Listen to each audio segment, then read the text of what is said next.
Night breezy, partly to mostly clear. A chance of a shower or thunderstorm late in the day Wednesday into Wednesday night. Partly to mostly cloudy Wednesday and Wednesday night. Highs in the mid-70s and lows in the low 60s. More showers and thunderstorms Thursday, partly to mostly cloudy in the low 70s. Jonesboro, that's your KLEK 102.5 FM weather. From Feature Story News in London, I'm Ollie Barrett. The fire which destroyed parts of the Notre Dame Cathedral in Paris has been fully extinguished. A court in Moscow sentenced a Norwegian man to 14 years in a labour camp after he was convicted of spying on Russian submarines. Jet Airways has extended the suspension of all international flights, with lenders not giving the airline emergency funding. And the president of the European Council, Donald Tusk, says he dreams of Brexit being scrapped. It's 9:01. KLEK LP Jonesboro, the voice of Arkansas Minority Advocacy Council. It's now time for Community Conversations, a program focusing on the people working to make the Jonesboro community a better place, while offering viewpoints from all sides of the issues. The views expressed in this program are those of the participants and do not necessarily reflect the views of KLEK 102.5 FM, the voice of Arkansas Minority Advocacy Council, or our underwriters or sponsors. Good morning, everyone, and happy Tuesday to you.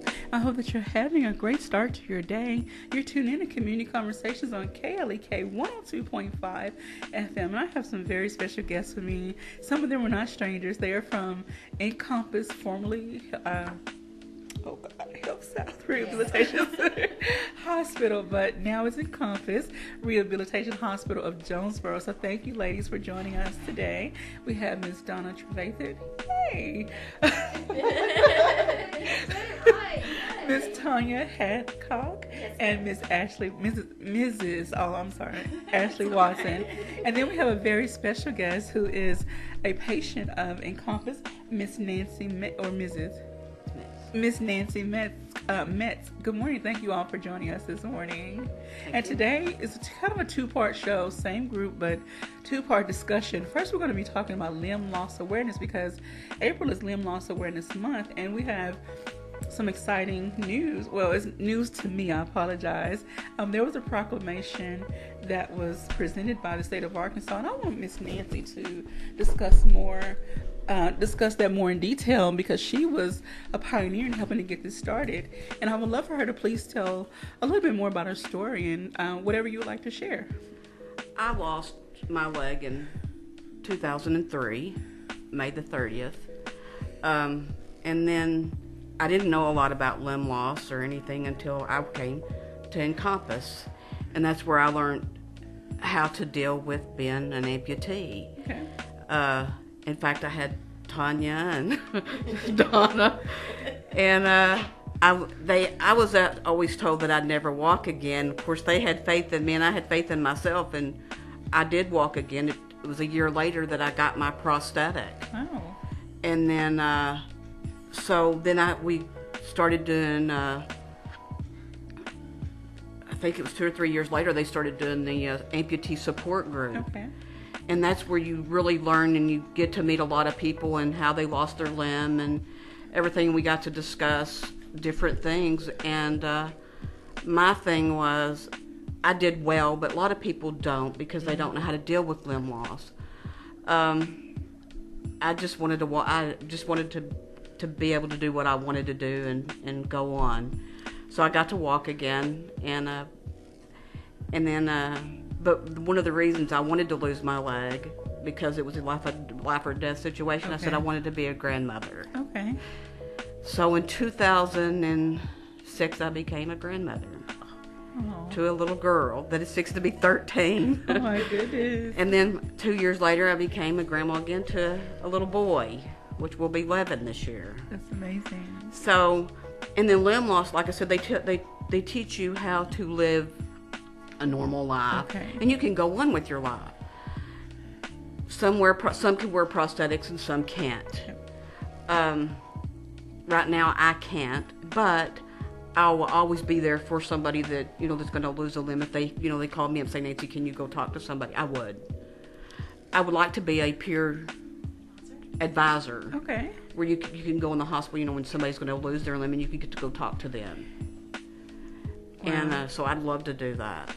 I'm sure they'll appreciate that very much. Someone who's actually been there, been through that journey, you can relate so much more than someone like me who has not. I can only try to offer support and comfort, but I still have no clue of what you've actually gone through.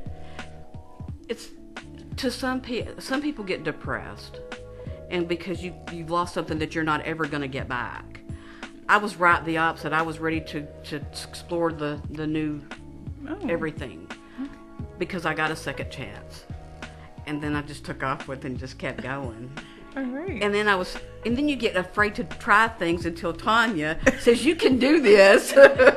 Because I was afraid to get down on the floor and get back up with my prosthetic, and she looks at me and she said, "You know you can do this." So we back up in the wheelchair, and I'm using my prosthetic, and of course it's wanting to bend and do all kinds of stuff. But I made it back in my wheelchair. Yes, you did. That's awesome. So you can do things if you set your mind to it. And that's one thing I love about the therapist at Encompass is they hold your hand in essence. Now, they might fuss and nudge and push, but at the same time, they hold your hand. I've had a really great therapist, and hopefully I get to, see you all again one day. But anyway, I'm so happy that you were able to receive the care and comfort and support that you needed through that process. And so, because of what you have gone through, overcame, you decided to take it another step further and reach out to our state representatives and officials. And so tell us about their process. They, what it was, I joined the Amputee Coalition of America. Okay. And then they asked if everybody would send a thing to their governor to get limb loss awareness recognized. Okay.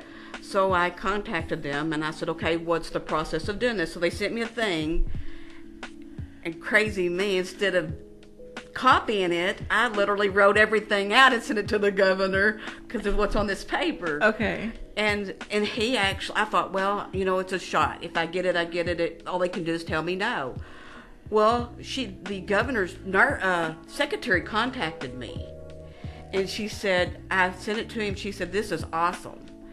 And about 2 or 3 weeks later, it came in the mail that he had signed it. Oh my goodness. And then this was the start. We was one of the first 25 states to get the proclamation in 2011. In 2012, we had to send another proclamation to the president to get it national. That's when it became national, was in the April 1st of 2012. Oh my goodness. So then we really got recognized, and now it's the whole United States is recognized as Limb Loss Awareness Month. Well, shout out to you. Yes, ma'am. That's how you get things done. So hopefully someone else out there listening will be encouraged to keep pushing, keep fighting, just keep going, and don't lose their drive, and don't give up hope. I know it's easy to feel hopeless when you're in certain situations. So while you have had many successes, can you tell us about some of the lower points, because there are people who may be either new amputees or, I don't want to make you cry. No, because the hardest thing was for me, because I did have an infection. Okay. Before I lost my leg, and I was on vancomycin for 8 months. 8 months. And you're only supposed to be on total 6 weeks at tops. My thing was that it went to my stump. But residual limb. Okay. I got in trouble for this Encompass a lot. Because, of course, I made them laugh. They'd shake their fingers at me and all kinds of stuff. But that was my fear of the infection. But then I knew that I was okay. Because I knew that once they took the central line out, took all the staples out, I was going to be fine. It took me a while to look at my stump because of the fear of the infection, but it just went away, and I was okay with it. Okay. The most thing that I hated the most was being in a wheelchair. Oh. I had fought it for so long. But then I got to thinking, well, you got a second chance at life. Run with it. Okay. So that's what I did. I said, do anything I want to do. Okay. I sew, I cook, I can. I watch my grandkids. Wow. So you can go on with your life. You just have to do it in a different way. let's talk about the children aspect. A lot of times when adults are dealing with certain illnesses and diseases, they often leave the kids out of the conversation. And so kids kind of grow up with this, I don't know what happened to auntie, grandma, whoever, they're lost. And tell us what type of conversations you had with your grandkids and your own children going through the process. Well, my son was of age, so Okay. it was easier with him, but it was still hard, even for a husband, because you're losing, which I could have died because of the infection that I had. So for 8 months, we didn't know if I was going to live or die. Wow. So here we're going through this, and then they told me you're going to lose your leg, and I thought, which I didn't hesitate because the doctor said we can take the knee replacement, because it was a knee replacement. Okay. They said they could take the knee replacement out and the infection could go into your bloodstream and kill you, or we can take your leg. And I said, you take my leg. And my sister's crying, and she said, you didn't hesitate. I said, why would you? Then when it came to my grandchildren, they always wanted to know how Nanny lost her leg. Well, I told them when they turned 10, I would tell them how I lost my leg. Okay. So I set them down, which they still don't know what a knee replacement is. Okay. So I set them down and I told them how I lost my leg. And my granddaughter, she said, Nanny, she said, when you go on TV or the radio, she said, I want to hear you say something about your grandchildren. Well, hey to the grandchildren. And I thought, okay. I said, that's all she's worried about, as long as you say something about the grandchildren. Oh my goodness. Well, But they understand now the how I lost my leg. And then, of course, people make jokes. Of course, my son said, an alligator ate it off. And I said, don't tell them that. oh my goodness. So I want to ask Miss Donna, you all provide a multitude of services for individuals that have suffered limb loss and many other things. So kind of give us a rundown of how you start the process with the patient, and what are the therapy, occupational versus physical therapy? Like, what do you do? What do you do with the patients? Well, the ones that come into our hospital, Okay. the ones that come into our hospital, they receive PT and OT both. Okay. Just because as a new amputee, you've got to learn different techniques on dressing, Okay. getting to and from the bathroom, shower, toilet, getting in and out of your bed. So it encompasses all OT and PT both. But we do have a support system there at the hospital that come in. There's an amputee that comes in once a week. Okay. And he just kind of guides them and lets them know how things are, this is what you have to look forward to. This is the process of the healing. It kind of talks to them because he's been through all of it. Okay. And so that gives them the support that they need there. We are just there to get them to the level of going home without a prosthesis. Okay. How to function. If they need any modifications to their home, we're there to support them and get them that taken care of as quickly as possible. Family training, if it's required. Okay. We also encourage the family to come and listen on the days that our certified support person is there. Okay. As well, because it's a big adjustment. You were talking about kids a while ago. We had a young dad who had a son that was about 12, 13 years old, and he was having a very difficult time of dealing with his dad losing his limb. Unfortunately, he had already left the hospital, but he came to support group. The dad brought him to our amputee clinic that we held once a month, and so he was able to see all these people that have lost a limb, that were an amputee, and how well they were doing, and I think that kind of made him feel better, that his dad included him in all that. That's really awesome. But after the patient goes home, after they lost their limb, like I said, we do have the clinic that we do once a month. It's free. We do not charge for the clinic. It's the fourth Tuesday of every month. Okay. We have a support group that follows after that we have varying topics. We have varying people come in and speak to us. Sometimes it's just our former patients or the people living with amputation that talk. They just talk among themselves. Okay. So we have that support that goes along with what we offer at the hospital. And I'm sure, being a part of a support group myself, I'm sure that they enjoy that time with other people who really know and understand to the depths of what they're feeling, what they're going through. And there are days you have really great days, and Ms. Nancy, I'm sure you can speak to this. There may be really great days you're happy and go lucky, and there are other days where you're like, I just don't want to deal with anyone today. I deal with everybody every day. I'm. What do you call me? I like people. Okay. So it doesn't bother me, but I under some people it does. They get depressed and Okay. and they can't take that. I mean, me, I can be by myself and I'm fine. But I've always been that way. So Okay. it just depends on the person. It really does. Okay. We have a Facebook comment from Arlinda Boyd. She says, Tanya and Donna are two of the awesome therapists within the amazing amputee program at Encompass Health. Love you guys.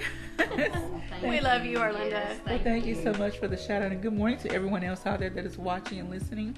I hope that you are taking something away from this conversation.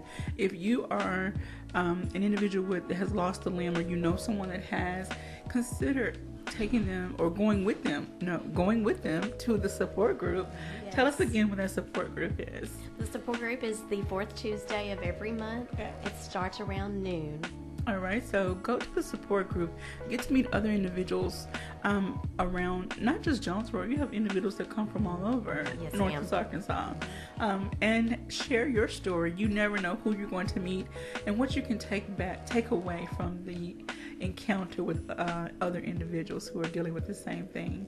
And I am just so overjoyed to meet you, Miss Nancy. To see the strides you've made, the push you've made, and how you got Arkansas on board, and how you helped to get limb loss a national awareness, make it a national awareness issue. And so I hope that other people, take a stand and keep it going, keep the awareness alive. And I hope everyone makes the effort to do some type of awareness campaign within their own community, because there are too many people that deal with this, and some of them, unfortunately suffer limb loss due to accidents, and some of them through diseases. You handed us a little flyer. We usually hear about limb loss with individuals with diabetes, Right. and that's not the only way though. So let's educate ourselves as a community, as a people, a society, on all the ways that individuals can lose their limb and how they have to now find their new normal. And I Yes, say ma'am. normal in quotation. I really don't like that word. I want to find another word for normal, because everyone's normal is different. That's true. That is true.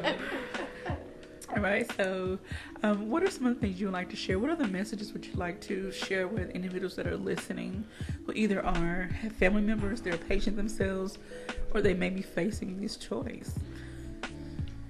Holler out to us. That's what we're here for. We Okay. want to Facebook us, because we're all on Facebook. Okay.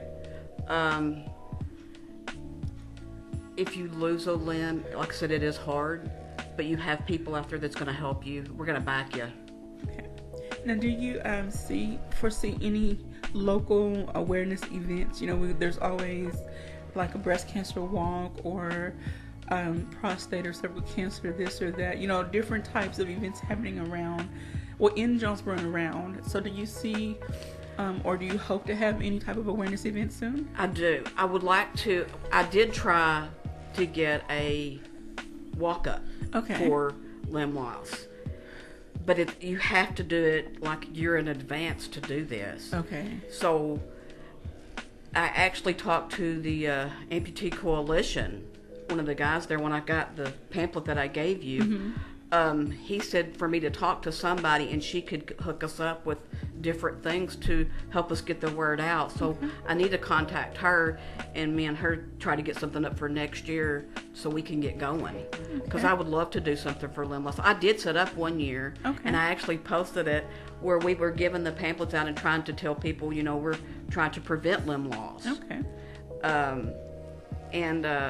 we ask people to check their feet if you're a diabetic or have peripheral artery disease, because that's where it starts, is your feet. Okay.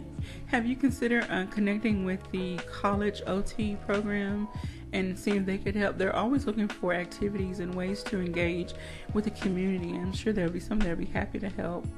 Never thought about it. Even if it's something later in the year, outside of April, we could never talk about this enough. We don't have to stick to April for just the awareness of. I like to do shows that are called Beyond the Ribbon. You know, many awareness, health and social issues have a ribbon that represents them, but let's go beyond the ribbon. Let's go beyond the month of, because the individuals who have these conditions or deal with these issues, it's 24/7, 365. So I hope that we can get the community to back you in your efforts to help raise more awareness. I like that. So let us know what we can do here. Even though we're in Jonesboro, you're in Paragould, we're always trying to bridge the gap. You know, I mean, I can be there physically. We can contact each other, though. Yes, ma'am. I'll be more than happy to help you there. So I can't thank you ladies enough from Encompass for what you do. Thank you for having us here. I can't speak for every other patient, but I know from my experience, you all are very open and welcoming and supportive. So if you treat everyone else like I've been treated, then I can imagine how they feel. They are very good there. I've been there twice, and it was to walk. You know, I had to leave, and then I had quit walking because I'd shattered my elbow. Oh, no. So I waited. There was a time gap in there, and I said, you know, I want to go back. Okay. So I came back to walk again, and it was awesome. I got to stay a week. All right, that's awesome. We're gonna get ready to take a quick break. We have 2 more comments. Kara Norton, all of these women and on there are awesome. And Ms. Arlinda says, Miss Nancy, you are a game changer. Well, thank you. Yes. Thank you so much. All right, so stay tuned, everybody. When we come back, we'll be talking about Parkinson's disease. You tune in to Community Conversations, KLEK 102.5 FM. You're listening to Community Conversations on KLEK 102.5 FM. We'll be right back.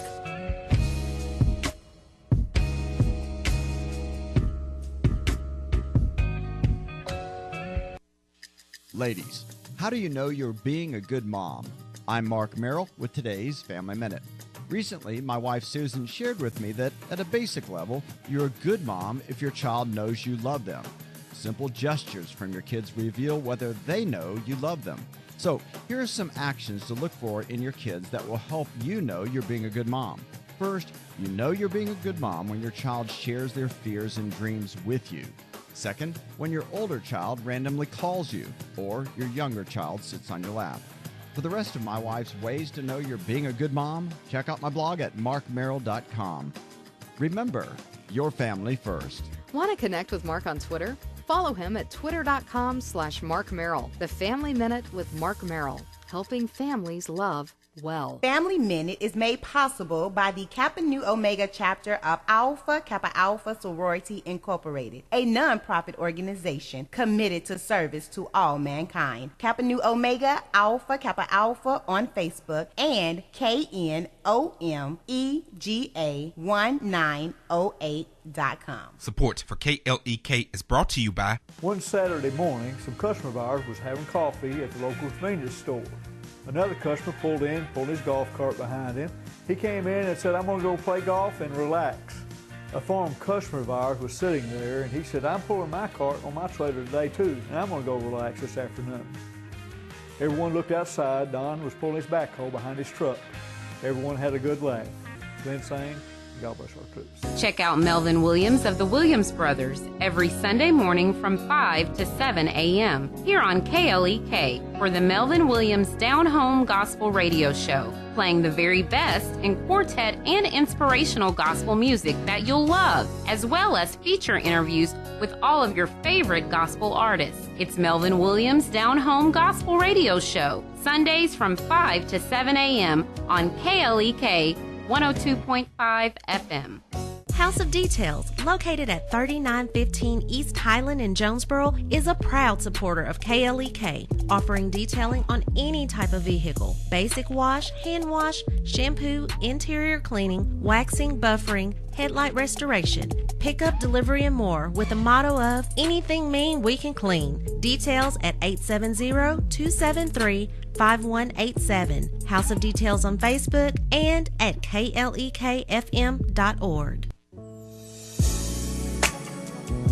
Experience the joy with Bishop Adrian R. Rogers, pastor of Fullness of Joy Church, 2120 Thorn Street, Jonesboro, Arkansas, 72401. Wednesday night, Word and Worship, 7 p.m.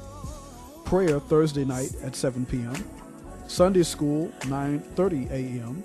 Sunday morning worship, 11 o'clock a.m. And our Sunday night live service at 7 p.m. Do you like the music you hear on KLEK 102.5 FM? Do you like the educational programming that we provide? Do you like the service we provide to the community? Do you like having a station to finally call your own that represents you? If so, please stop by or call any of our underwriters or sponsors that you hear on KLEK and tell them thank you for their support. The support of our underwriters and sponsors is vital for us to stay on the air, so be sure to let them know that you thank them for their support. And now back to Community Conversations on KLEK 102.5 FM. Welcome back to Community Conversations on KLEK 102.5 FM. So now I have a new group of individuals joining me, still from Encompass Rehabilitation Hospital of Jonesboro. Now we will be talking about Parkinson's disease. I have with me, is it Ms. or Mrs.? Mrs. Bethany Moss. Ms. or Mrs.? Just Kara. Kara Norton. Kara Norton. Lisa Hale. Ms. or Mrs.? Mrs. Lisa Hale. And we have Jacob and Emily, who are students. Are you OT or PT? He's PT and I'm OT. Okay. Well, thank you all so much for joining us. So let's get right into our discussion about Parkinson's disease. And I'm sorry to admit I don't know as much as I probably should know. So please first of all, give us an introduction of yourselves and tell us how long you've been with Encompass and what exactly did you do? Okay. I'll start. So I'm Bethany Moss. I'm a physical therapist. I've been with Encompass Health for a little over 7 years. Oh, wow. Yes. So I've been doing Parkinson's specific treatments for, I guess, the past 3 or 4 years. Close to 4 years. Oh, wow. So, yes, having a great time. That's awesome. Right? Miss Kara. I'm Kara Norton. I'm an occupational therapist and outpatient at Encompass Health.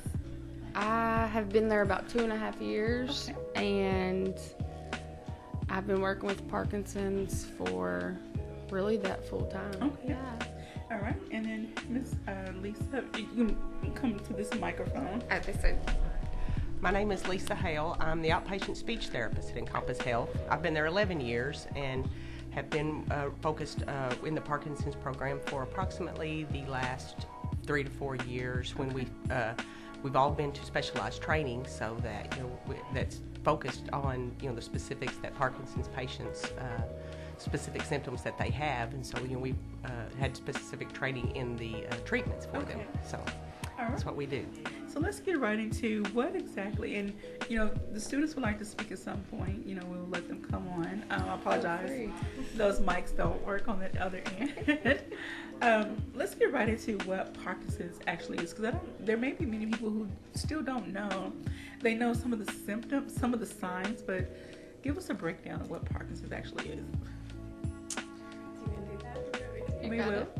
I'll pick someone. So Parkinson's is a neurodegenerative brain disease, if you want to think of it that way. But it does cause slower movements, slow initiation to movement. So for us to just kind of get up and go and do that movement, it's a lot slower processing for them. The majority of them do have a tremor. Usually they start in their hand. You often will see that slow, kind of shuffled steps, and kind of a stooped over posture. Those are all very common. Well, and has there been enough research to show how it gets started? Where is it hereditary? Is it like how? There is a genetic component. There is still ongoing research. They don't know exactly what causes it. So because there's not enough research that shows how, what causes it. There's obviously probably not enough research to show how to prevent or delay the effect, the oncoming symptoms. Yeah. Well, yeah. So can you tell us, once someone first of all, how does someone get diagnosed with Parkinson's? Are there just telltale signs that maybe mimic other things? Like how, can you give us a rundown of the process of the diagnosis? Anybody? Okay. The majority of my patients that I have seen, maybe they first go to their primary care doctor and they say, hey, I got this tremor and, I don't know what to do about it. Or my handwriting's getting small. I can't hold anything. I'm falling a lot. Okay. Maybe having trouble with their voice. A lot of times that's one of the first signs as well. Their voice gets really low, and I don't know if Lisa wants to talk to you on that in a little bit, but their voice gets really low, and so they're not able to communicate. I can't hear you, talk louder. So those are some of those signs that they may go to their doctor about. Get that referral to their neurologist, hopefully, because they're the ones that are really going to be able to focus in on that diagnosis. Okay. And so can you also tell us, once someone has been diagnosed and they're referred to you all for care, can you tell us how do you start the process of working with the patient? And we'll also talk about the speech therapy. Number one, I do want to say, if they are first diagnosed, I hope that they come to us first. Okay. Because treatment in the very early stages are the absolute best. Have you seen patients that have waited too long, or they tried to brush it off or not just accept that this is what it is, and they waited a longer time than they needed to get care? Yes. And so what effects does waiting longer, what effects is waiting longer to get care? Most of the symptoms or like signs, stuff that they're having trouble with, they've progressed, versus someone who's newly diagnosed and comes right away. Because when they don't come to us first, they're really not doing anything to target those symptoms to try and make them where they're not as bad as what they could be.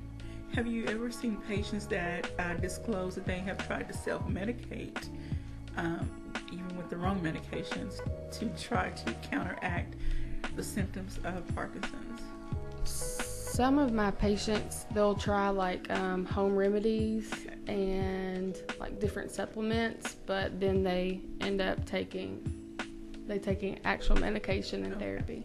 All right, so let's go ahead and do a rundown of what therapy includes, from the OT and PT perspective, and from. You want to talk about inpatient, and we'll talk about outpatient. So Lisa and Kara are both outpatient. I'm primarily inpatient. And so in our inpatient at Encompass, we're getting those that maybe they're there because of a fall. Okay. Maybe they've been falling at home, so they're there to get back home. Okay. So we're trying to work on quality, getting them stronger so that they can be able to go back home and function, as well as giving them that education on their Parkinson's. And a lot of times it's things that they don't know. And that's also why we'll talk about the support group in a little bit. That's why we started that. But as far as inpatient, depending on if they're there as well for a hip fracture or a stroke, or maybe they are there because they also have dementia and they do have a caregiver, so we're doing caregiver training as well for that.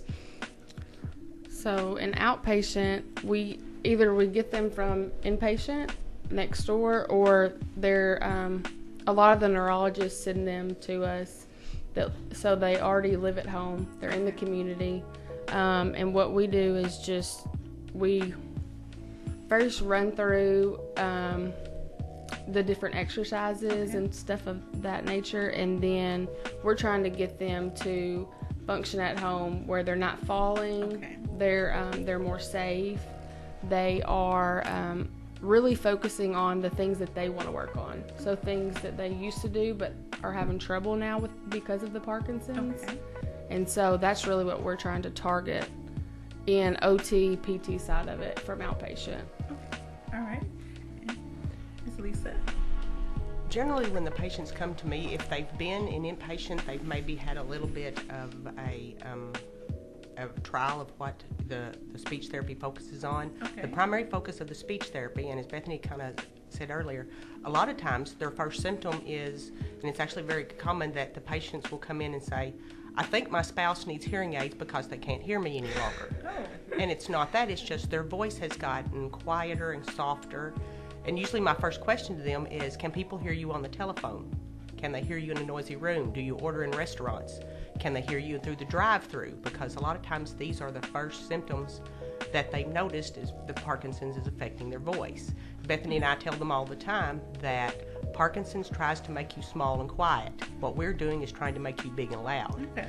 So the hallmark of both of all this program, the physical, occupational, and speech therapy, is to completely counteract what the Parkinson's is trying to do, what it's trying to take away. So I tell my patients when they come in and sit down in my office, all right, the first thing is they're used to a lot of noise coming out of my office, so you have to keep up with me. Okay. So we're working on them being loud, working on breath support, strengthening their voices and their lung volume so that they can be heard in all those situations. You know, they tell me they don't talk in Sunday school because no one can hear them, or like I said, you know, they don't go through the drive-through anymore, or they won't meet with their friends because, well, nobody can hear me. So like I said, that is our goal in therapy, is to focus on getting them back to their life and their community. As Kara said, you know, they're maybe home already, but they're confined to their houses because they've been falling and nobody can hear them, so they don't get out. And with individuals that have Parkinson's, are they now having to use assistive devices such as a cane, walker, or something else, so that one, they can hopefully prevent more falls, and then two, just get around efficiently? So a lot of times we try to do, a gait assessment. We're looking at their balance, and we may start them on a walker. There's a specialized walker that's called a U-step. It's specifically designed for neurologic conditions such as Parkinson's, that helps with that festinating gait where they get going really fast and they typically go forward. They fall over because of that shuffling gait. So we try to use that when we can. Some, they're good with just a cane. Some if their balance is good, we're going to work on balance anyways, but really focus on trying to get them to be more independent. If they are newly on a walker, let's see if we can get them back. Exercise is medicine is what we're taught in our training. Exercise is just like taking medicine. If your doctor gives you this pill and says, hey, you need to take this 3 times a day to help with this, well, exercise is the same thing. So that's kind of where our training comes from. Exercise is your medicine. You got to do these exercises and be able to do these movements to help you through your daily life. And once you have been working with your patient for some time, have you seen, with the patients you work with this time that you've been there, have you seen some improvements? Okay, first let me ask this question. Is there a cure? Is there no cure? There's not a cure. Okay. No cure, but there is definitely a way. The exercise, there's research out there that proves that through certain exercises and movements that you can actually slow the progression. Okay. So that's kind of where our research is coming from and how important that exercise and these treatments are. And so during your time, have you seen some marked improvement in your patients? Absolutely. Honestly, it's everyday improvement. That's awesome. I want to say all of the people that we've seen have improved in something. And are back to doing what they want to do, so they have more joy and more happiness for themselves because they're not depending on someone else to do it. Okay. We have a Facebook comment from. Let me go back up. First, Miss Arlinda Boyd says, "Woohoo! Multidisciplinary rehabilitation." I want to say good morning to Mr. Frank Posinski And then Miss Rebecca Laura Evans says, thank you so much for talking about Parkinson's, and thank you to these therapists for their work. My mother lives out of state, but she has been helped so much by her speech and physical therapy. And then Ms. Arlinda says, shout out to Ms. Lisa Hale, SLP Extraordinary. Thank you, Ms. Arlinda. I think Ms. Arlinda's our number one fan today. Thank you. Yay. Well, she's your, oh, I'm sorry, she's your, you all. And she's my mom. Oh. It's okay. So yes, she's a fan. And she's a speech therapist. And she's a speech Oh my therapist, yes. goodness. So she knows all too well of what you are discussing today. All right, so I want to ask this question. At what age does Parkinson's, is there a typical age, or can it show up at any age? It can show up at any age. There's even in the LSVT Loud, which is the treatment for speech and voice.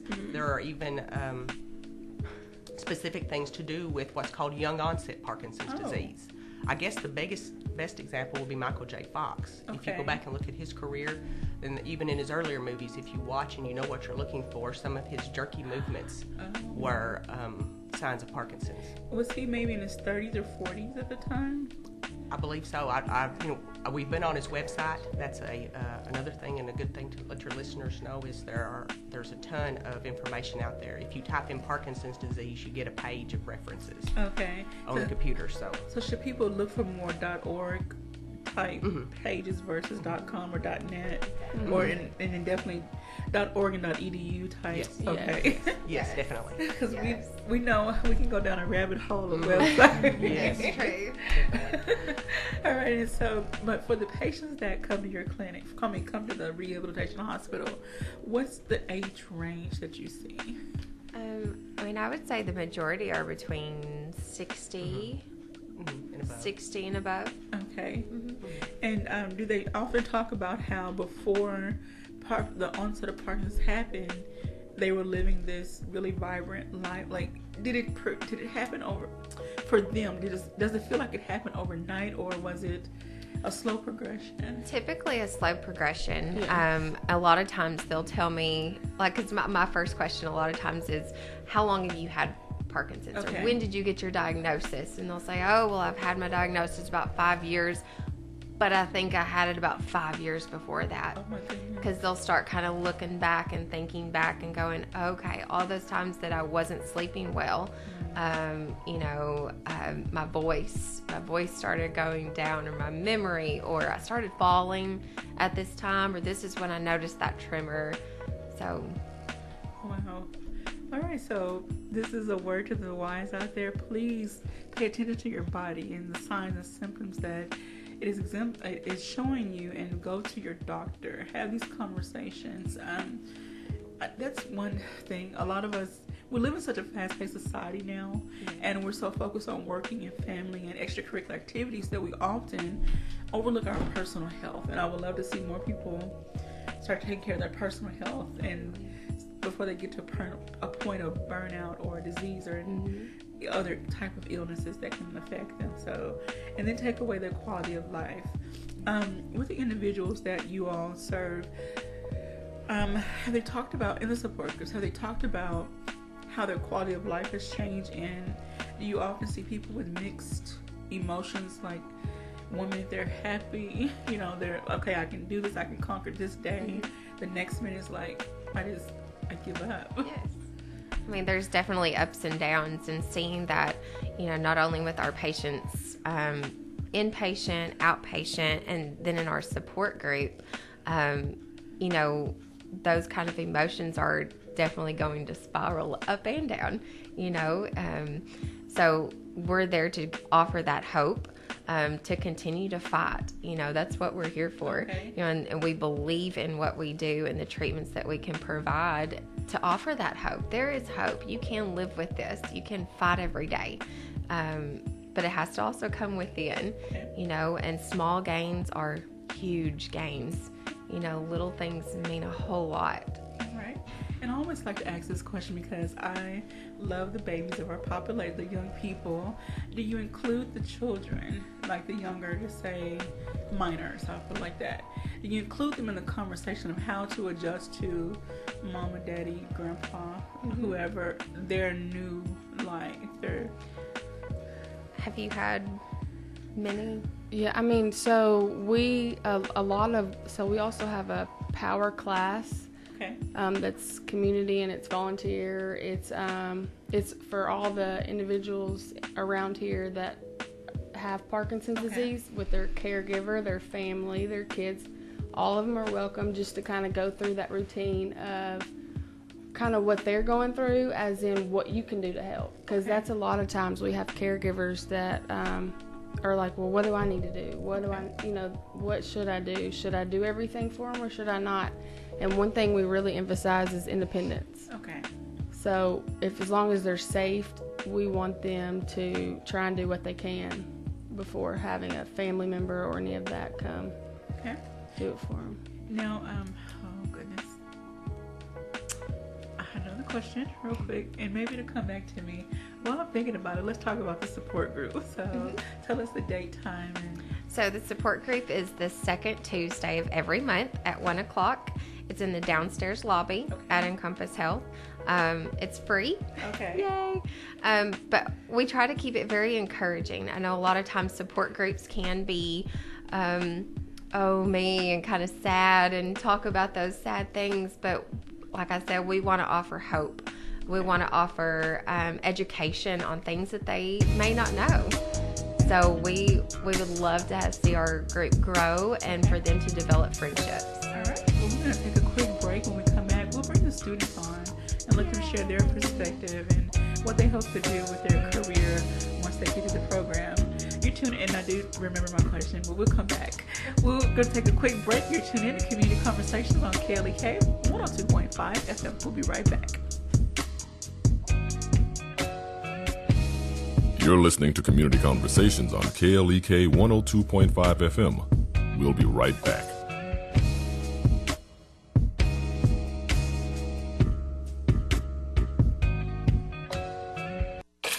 We're back with Money Matters. I'm Alfred Edmond Jr. Before you take on the title of landlord, check out these tips. First, learn and fully understand tenant laws. Also, be clear on tenant rights, including what you may be required to do in order to evict a tenant. Depending on where you live, you may need a court order or more to forcibly evict a tenant even if they stop paying rent. Consult with your tax pro. When converting a home from a primary residence to rental property, your tax deductions will change and the rent you receive must be reported as income. Screen potential tenants thoroughly, including rental payment history. Set up a separate bank account for finances related to your rental property, including security deposits and rental income and expenses. Finally, be sure you're ready for the demands of being a landlord, in addition to your job, family, and other obligations. If you're not sure, consider hiring a property management firm. I'm Alfred Edmond Jr. for Money Matters, a product of American Urban Radio Networks. Money Matters is made possible by the Jonesboro Alumni Chapter of Delta Sigma Theta Sorority Incorporated, a nonprofit organization focused on joy in our sisterhood, power in our voice, and service in our hearts. www.jonesboroalumnidst.org. Money Matters is brought to you by Bancorp South, offering checking, savings, loans, credit cards, and wealth management. 5 locations in Jonesboro to serve you. www.bancorpsouth.com or 870-972-9800. Help keep KLEK on the air. Give now during our spring fund drive. We are seeking 100 donors to give at least $20 per month, but we are happy with any gift, large or small. Come by our studio at 1411 Franklin Street in Jonesboro. Call us at 870-277-1080 or visit our website, klekfm.org, or you can use Cash App, $KLEKFM, or text KLEK1. Send it to 44321. KLEK thanks CJ Pepper and the staff of Life Strategies Counseling Incorporated for helping people through hard times in life such as depression, family issues, stress, abuse, and more. They offer counseling and therapy for all ages, individuals, families, and groups. They are located at 1217 Stone Street. Phone number 1-866-972-1268 or online at lscihelp.com.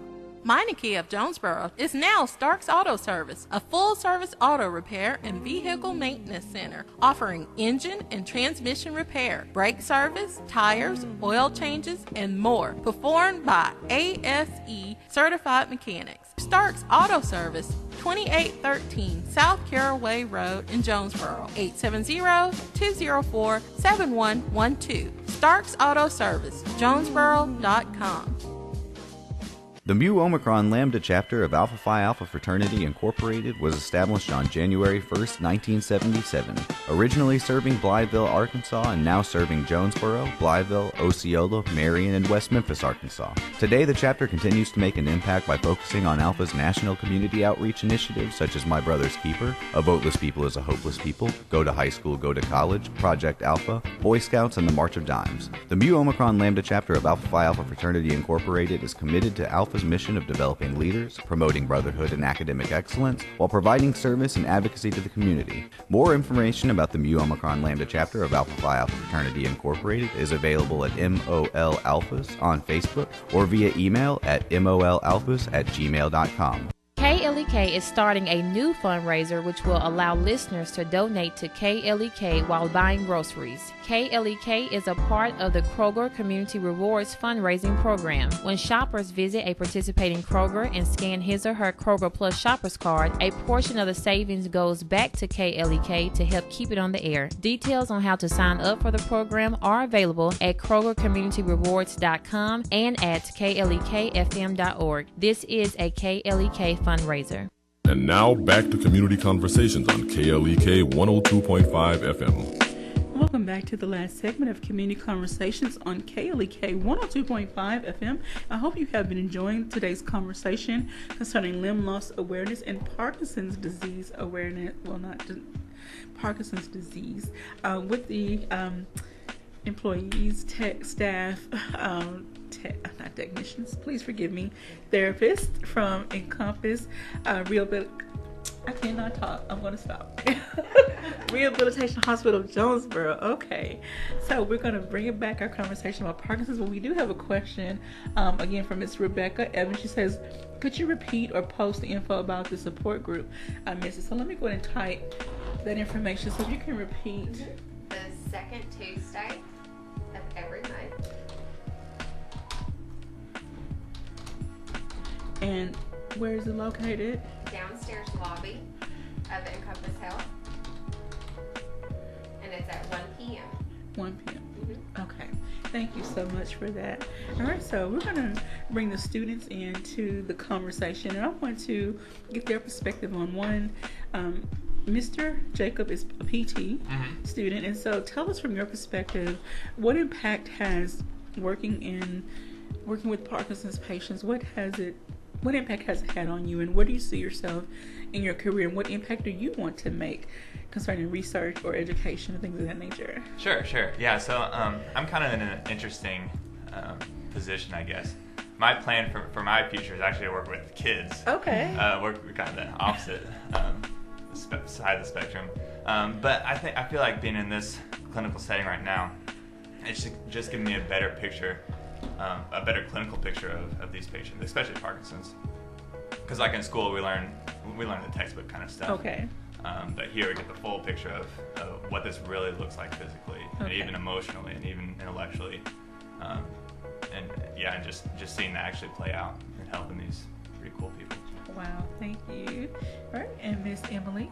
So I'm only a few weeks into my 12-week rotation here, but even in just those few weeks, I've gotten to see not only the effect that we can have on their physical abilities, but oftentimes with Parkinson's, they have that masked personality. And as we're helping their physical strengths get better, I've gotten to see the personality come back to life and resurface. And I think that that's what really draws me to working with people with Parkinson's, is to be able to bring them back and like see their funny personalities and see them joke around. And like, I love working with our patients with Parkinson's and messing with them, and it's just funny to see in just those 2 weeks of working with them how much they have grown and been able to like really come out and be themselves again. So I think that's what really draws me to the Parkinson's area, and maybe even specializing in something like that in the future. That'd be awesome. I'm sure these therapists would love to have you. They will love to have you. We have a comment from Ms. Cassidy Jean Marie Yonat. Please forgive me if I said that wrong. She says, hey, Carol Norton, Lisa Hale. Hey, girl. So thanks for all the love today. I hope everyone that's watching is sharing this message. And this video will also be available on YouTube after the show. Please share this message. Go to the support groups and show your support for the individuals. Even if you do not deal with Parkinson's firsthand, show your support for the other individuals who are dealing with it and living with it, I should say. Show them that you are there for them in any capacity that you're available.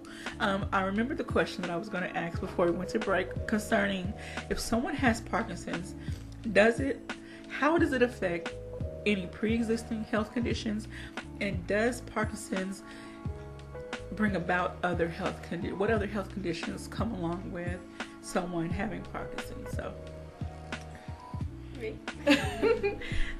So, the majority that I have seen, there are some cardiac things involved, sleep disturbances, those type of things. But as far as what I see is the biggest part besides falling, which isn't necessarily, a comorbidity, but is their swallowing. They're swallowing everything, kind of, their whole body's moving slow. So if you think of all the muscles and the initiation and stuff, their voice is getting lower, their muscles in their throat to swallow. Lisa probably could have explained this way better than me. So we're going for it as a PT. But, they're moving slower. So a lot of times they could aspirate. Go down the wrong way and get into their lungs, then you get pneumonia. That is probably one of the biggest things that we see as far as hospitalizations is from that pneumonia. And with their muscle issues within their throat, their breathing and all that, have you ever known anyone to have to get a feeding tube? I don't know, it's not exactly what it's called, I apologize, but yes. Have to get a feeding tube and other. I've had several patients, inpatient, that get to that point. Oh, wow. Mm-hmm. Well, I want to say thank you for all the work that you do, and thank you for helping to raise awareness and showing your support outside of the care that you give to the individuals who are living with this and their families and their caregivers. So in the last minute and a half, any final words or words of encouragement? Or we have a power exercise class the first Saturday of every month from 9 to 10 a.m. in the downstairs lobby of Encompass. It's for people with Parkinson's, their caregiver, family, all the support they need or have. And it's free. We really want to give back to the community, and that's one way we're doing it. The only criteria is you have to be able to sit or stand without physical assistance. Okay. But now, if you can do those, we'll make sure you get a good hour of workout. Yes. Oh, wow. We provide towels and water. Yes. We do specific exercises that are pertaining to targeting the rigidity and the falls and shuffling and fine motor and just all of the things that come with Parkinson's disease until you get some exercises. And I'm sure those that don't have Parkinson's can get a better understanding on how to help those that do and be able to watch out for the signs of someone maybe needing help in their, hopefully prevent more falls. We love family. We love when families and caregivers and kids and moms and dads and all that come to the class, so that way we can help them when we're not around. All right. Well, we thank you so much. And even though Miss Ashley's sitting back all quiet, thank you, Miss Ashley, for bringing these conversations to us. This is what we're here for, to bridge the gap, provide the information to the community that may not have access to it otherwise. So we thank you all so very much. Thank you to our listeners and supporters. This has been your Tuesday edition of Community Conversations. Hope everyone has a great and blessed day. Thank you for listening to Community Conversations on KLEK 102.5 FM, a program focusing on the people working to make the Jonesboro community a better place while offering viewpoints from all sides of the issues. The views expressed